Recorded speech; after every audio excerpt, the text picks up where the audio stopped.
Well, let's get to some of your email questions. This is Kathleen who wrote, "Hi, I have a question from my 84-year-old mom who's concerned that being cremated is against God's plan. Is this true? Please let me know, as she's been reduced to tears by this thought."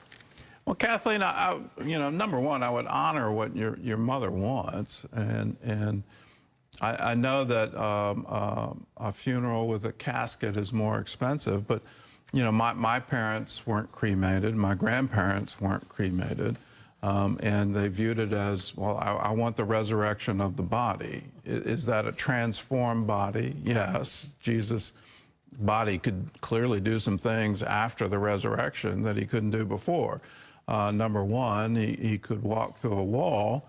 At the same time, he'd have a fish breakfast with his disciples on the Sea of Galilee. Now, for those who have relatives who have been cremated and want that, and it's primarily driven by the finances of it, here is the scriptures from Hebrews chapter 11.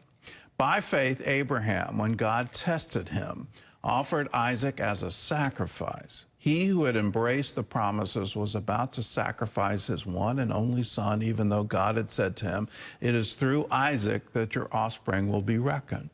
Well, Abraham reasoned that God could even raise the dead. Okay, now Isaac took wood for that sacrifice. It meant that after he was killed, after that knife came down, he would be cut into pieces and he would be burned on that altar.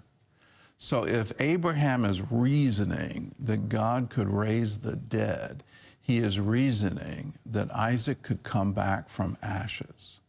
Keep that in mind, and may that bless you.